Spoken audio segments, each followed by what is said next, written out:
এবার বহরমপুরে যাব। বহরমপুর একটা গুরুত্বপূর্ণ কেন্দ্র। বহরমপুরে অধীর চৌধুরী 5 বারের সাংসদ। সেই 5 বারের সাংসদ অধীর চৌধুরী 2019-এ অনেকটা ব্যবধান কমেছিল তার সঙ্গে তার প্রতিদ্বন্দ্বী প্রার্থীর। এবার কি হবে? এবার কাটে কাটাক্কার হতে চলেছে কি উজ্জ্বল?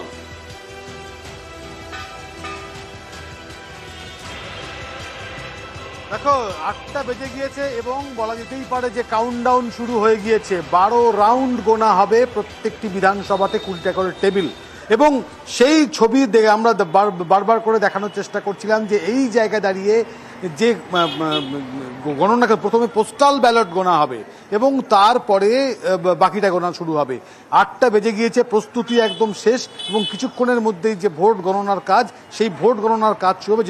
যেরকম রেজাল্ট আসতে থাকবো আমরা জানাতে থাকবো, কিন্তু এখন কিন্তু সেই টান উত্তেজনার সময়। এখন কিন্তু যে এজেন্টরা তারা কিন্তু অপেক্ষা করছে এবার যে ভোট গোনার যে কাজ সেটা কিন্তু শুরু হয়ে যাবে। কিছু প্রার্থীরা কোথায়?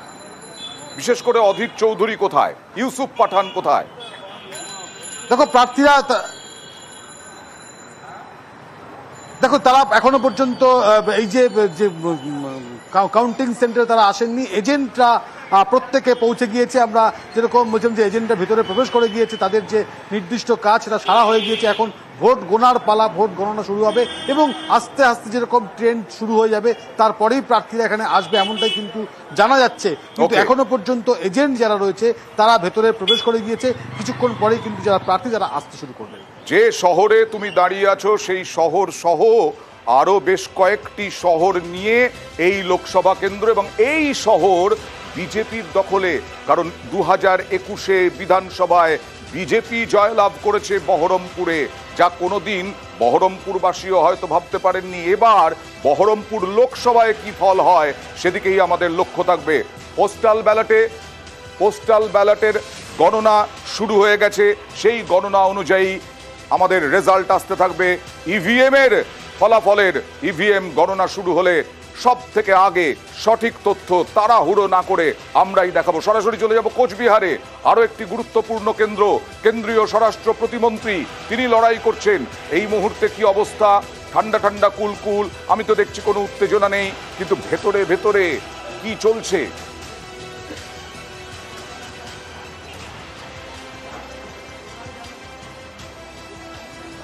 ইরন,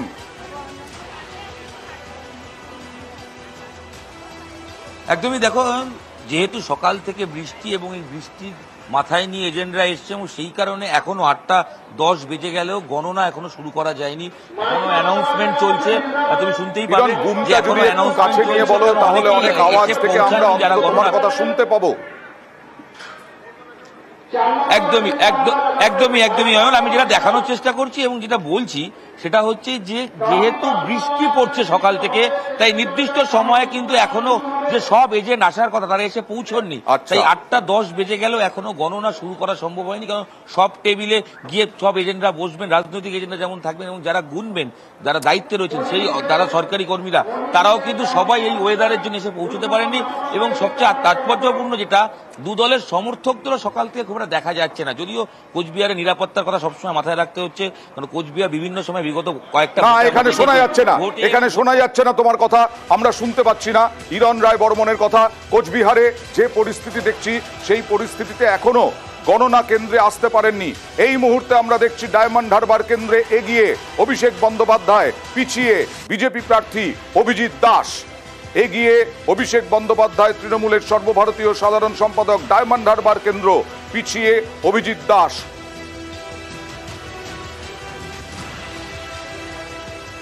লাস্ট দফায় ভোট হয়েছে ডায়মন্ড হারবার কেন্দ্রে, অর্থাৎ 1 জুন ভোট হয়েছে। সেই ভোটে অভিষেক বন্দ্যোপাধ্যায় এগিয়ে। বিশ্বজিৎ, যে ফ্যাক্টরগুলোর কথা হচ্ছিল উত্তরবঙ্গে বিশেষ করে, তৃণমূল যদি ভালো রেজাল্ট করে দাবি অনুযায়ী তাহলে কি ফ্যাক্টর, আর বিজেপি যদি ভালো রেজাল্ট করে তাহলে কি ফ্যাক্টর? দেখো, বিজেপি যে কাজ করেছে বলছে, বা আমি একটু আগে তুমি যখন বলতে চাইলে তখন আমি দেখলাম যে কেন্দ্রে বিজেপি সরকার এবং রাজ্যে তৃণমূল কংগ্রেসের সরকার, তাদের দায়িত্বই তো এই কাজগুলো করা। তারা তো নির্বাচিত হয়েছে জনগণের প্রতিনিধি হিসাবে এই কাজগুলো করার জন্য। আমরা এই কাজ করেছি, এই কাজ করেছি, কাজ না করে থাকবে? তাহলে নির্বাচন করা হয়েছে কেন তাদের? দ্বিতীয় কথা, উত্তরবঙ্গে কতগুলো ইম্পর্টেন্ট ইস্যু আছে। তুমি যে কটা কেন্দ্রের কথা বললে, উত্তরবঙ্গে 7টা কেন্দ্রের কথা বললে, এবং 3টে দফাতে এই 7টা কেন্দ্রের নির্বাচন হয়েছে, 3 এবং পরবর্তীকালে অন্য একটা দফাতে 3 কেন্দ্রের। সুতরাং এই কেন্দ্রগুলোর ভিতর মূল সমস্যা কোথায়?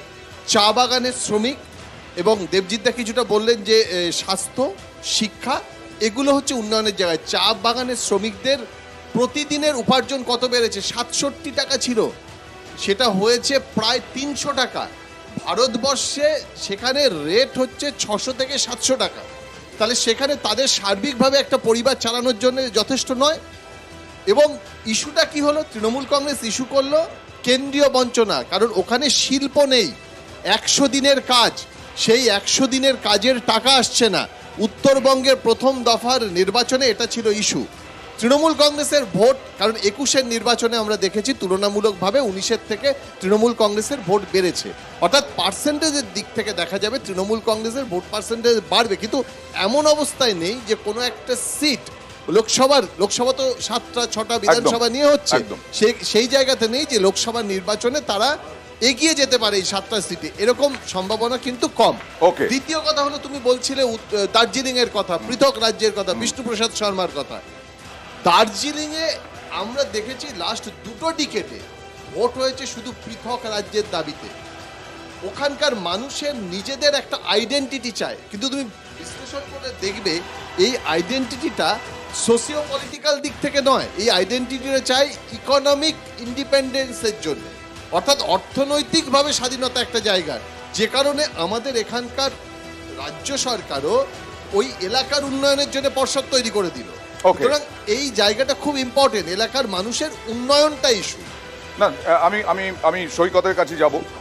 যেহেতু লোকসভা নির্বাচন, যেহেতু দেশের নির্বাচন, 10-এর নির্বাচন, এ রাজ্যে কেন বামেদের ভোট দেবে, কেন তৃণমূলকে ভোট দেবে, কেন মোদীকে দেবে না? কারণ স্থায়ী সরকার, সেই স্থায়ী সরকারের বদল চাইবে মানুষ। এটা আজকে কিছুক্ষণের পর বুঝতে পারবেন। গোটা রাজ্য জুড়ে বামেদের ভোট শতাংশ গত বিধানসভা নির্বাচনের থেকে হিউজ পরিমাণে বাড়বে। গত বিধানসভা নির্বাচনে যেখানে আমরা 5-এর নিচে নেমে গেছিলাম, সেটা সম্ভবত আজকের ফলাফলের পর 13-14 ওপরে যাবে। গোটা রাজ্যের মানুষ বুঝতে পেরেছে তৃণমূলের বিকল্প বিজেপি নয়, বিজেপির বিকল্প তৃণমূল নয়। যেখানে গোটা রাজ্যে আজকে ফলাফল নিয়ে আলোচনা করব, 3 জন প্রার্থী যারা এখনও বিজেপির বিধায়ক, তারা তৃণমূল কংগ্রেসের এমপি হয়ে ভোটে দাঁড়িয়েছে। এই যে বারবার উত্তরবাংলার কথা আলোচনা করছিলেন, রায়গঞ্জে কে প্রার্থী? বিজেপির এমএলএ, তৃণমূলের লোকসভার প্রার্থী। হ্যাঁ, কিন্তু মানুষ কি এটাকে অবজ্ঞা করছেন? মানুষ কি এটাকে প্রত্যাখ্যান করছেন? একদিন প্রত্যাখ্যান করতেই হবে, প্রত্যাখ্যান করতেই হবে। এবং এটা কখনো রাজনীতি হতে পারে না। বিধানসভায় যিনি এনআরসি বা বাংলা ভাগের কথা বলতেন, তিনি হঠাৎ করে তৃণমূল কংগ্রেসে এসে অখণ্ড বাংলার কথা বলবেন, এটা উত্তর বাংলার মানুষ বিশ্বাস করবে না। এবং গেরুয়া তিলক পরে যারা উত্তর বাংলার মানুষকে বারবার এই কথা বলেছেন যে আলাদা রাজ্য হয়ে গেলে তাদের উন্নয়ন হবে, তারা হঠাৎ করে মমতা বন্দ্যোপাধ্যায়ের হাত ধরে বলবেন যে অখণ্ড বাংলা থাকলে বাংলার উন্নয়ন হবে, উত্তর বাংলার উন্নয়ন হবে। এটা রায়গঞ্জ কারো উত্তর বাংলা কোনো মানুষ বিশ্বাস করবে না। আমার শেষ যে কথা বলা, এই বারবার বিশ্বজিৎদা বলছিলেন যে উত্তর বাংলার সাময়িকভাবে রাজ্যের সরকারের কিছু কাজকর্ম, 2টো জিনিস উত্তর বাংলা পেয়েছে। এক, সিন্ডিকেট তোলাবাজি দক্ষিণ বাংলায় ছিল, উত্তর বাংলার চা বাগানগুলোকে কেন্দ্র করে ব্যাপক পরিমাণে চা কালোবাজারি সেটা বেড়েছে, এবং সিন্ডিকেট তোলাবাজি চা বাগানকে কেন্দ্র করে তৈরি হয়েছে। একটা রিসেন্ট উদাহরণ, তৃণমূল কংগ্রেসেরই জলপাইগুড়ি জেলার ট্রেড ইউনিয়নের নেতা ছিলেন, তিনি নির্বাচনের 1 মাস আগে বলছেন আমি তৃণমূল কংগ্রেস ছেড়ে দিলাম, আমি বিজেপির হয়ে। তার মানেটা কি? মানুষের কাছে বিকল্প খুব প্রয়োজন। তৃণমূলের হয়ে যে লুট করেছে, চুরি করেছে, সে যদি বিজেপির হয়ে ভোটের আগে রাজনীতি করে, তাহলে মানুষ কার কাছে? সাংগঠনিক দিক থেকে মানুষের মধ্যে এই সমস্ত কিছু অভিযোগ সব মানুষ জানে হয়তো, কিন্তু বিকল্প হয়ে ওঠা, সেই বিকল্প হয়ে ওঠার ক্ষেত্রে এখনো কি কমতি নেই, খামতি নেই? দেখুন, গণদেবতার উপরে ভরসা রাখাটা হচ্ছে প্রথম কথা।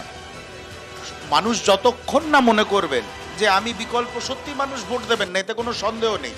কিন্তু এটাও তো ঘটনা, মানুষ একধারে দেখছেন জনবিরোধী নীতিগুলো ভারতীয় জনতা পার্টির, আর একদিকে দেখছেন তৃণমূলের দুর্নীতি, একদিকে দেখছেন নরেন্দ্র মোদী বারবার দিদির বিরোধিতা করছে, দিদি নরেন্দ্র মোদীর বিরোধিতা করছে।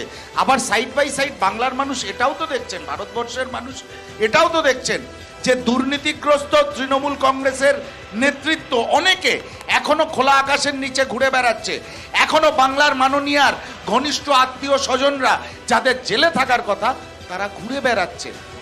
মানুষ কিন্তু বিজেপি এবং তৃণমূলের মধ্যে এই ধরেন এই যে টিউনিং, যেটাকে আমরা সেটিং বলি, এবং অনেক সংবাদ মাধ্যম সেটার বিরোধিতা করেন, সেটাকে Okay. নিয়ে ব্যঙ্গ করেন, বিদ্রুপ করেন, সেটাই আসল ঘটনা। কৌশিক সেটা বিশ্বাসের কাছে বাংলার যাব মানুষ যে দেখছে। আজকে এক্সিট পোলে যা ফল দেখানো হয়েছে সেই এক্সিট পোলের ফল যদি সঠিক হয়, অনেক সময় সঠিক হয় না, সেক্ষেত্রে সঠিক যদি হয় তাহলে কি দুর্নীতি এটাকেই মানুষ প্রত্যাখ্যান করছেন, দুর্নীতি করা যাবে না?